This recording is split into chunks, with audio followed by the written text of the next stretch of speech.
How did a captured enemy sidearm from the Pacific Theater trick millions of Americans into believing they were holding a German masterpiece?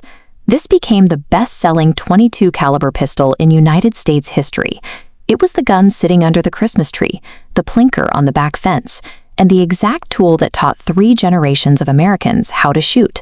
Yet almost everyone who handles one and admires its sleek lines makes the same mistake about where it actually came from. In the late 1940s, American servicemen returned from the Pacific and Europe with duffel bags full of souvenirs. The domestic market was suddenly flooded with battlefield trophies, including Lugers from Germany and Nambus from Japan. Out of all those scattered trophies, one specific Japanese pistol ended up on a workbench in Connecticut, where it was taken apart and used to launch an American firearms empire. The man at that workbench was Bill Ruger. In 1949, he was 32 years old, a college dropout, and twice failed as a business owner.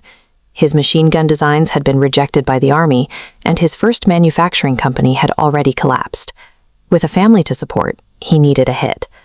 The post-war civilian market was booming, and there was a massive demand for reliable, affordable .22 caliber pistols for target shooting and recreation. The benchmark at the time was the Colt Woodsman match target.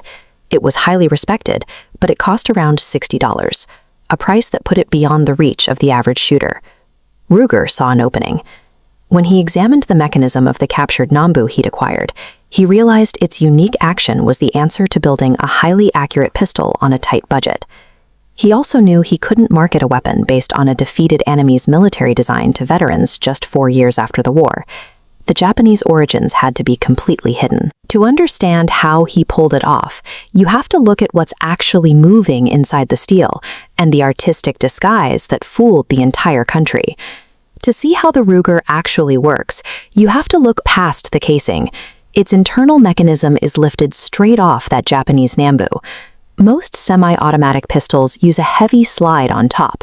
When the gun fires, that entire mass kicks backward to eject the shell, which shifts the weight of the gun and often forces the barrel to move along with it.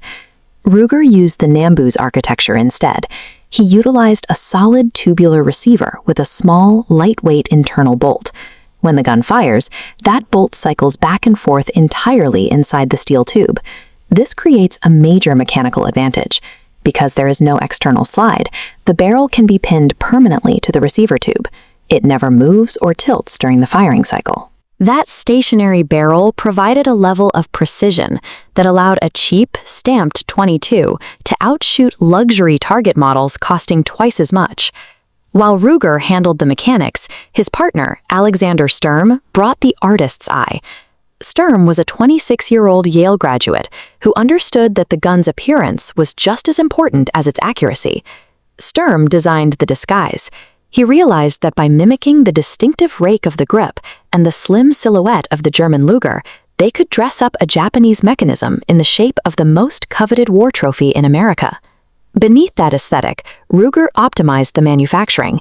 Instead of expensive forgings, he used 2 stamped sheet steel halves welded together. This allowed them to sell the pistol for a staggeringly low $37.50.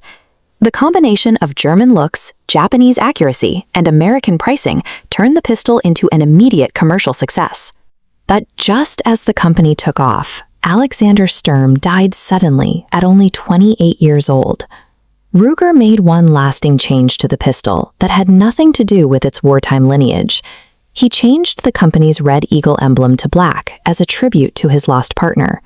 For decades, millions of shooters have carried a firearm wearing a German mask and a memorial to a dead friend, with most having no idea where its mechanical heart actually came from.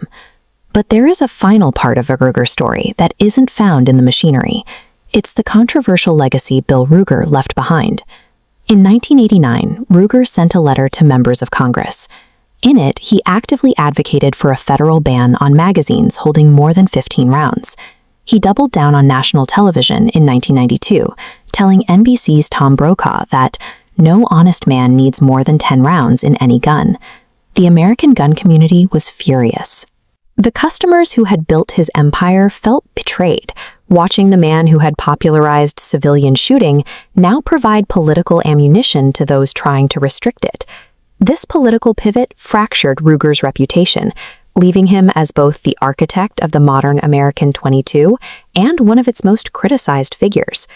Today, the Ruger standard stands as a collection of competing histories. It is a Japanese firing system, dressed in a German silhouette, welded through American industrial engineering, and marked by a memorial to a fallen partner. Mechanical designs don't always end with a peace treaty. They get taken apart on workbenches, studied, and repurposed for a completely different audience. The Nambu mechanism became an American staple because it was adapted so effectively that its wartime origins were simply forgotten by the millions of people who used it. But the Nambu wasn't the only Second World War weapon to quietly slip into the civilian market. Click here to uncover the secret mechanism hiding inside the American M1 carbine.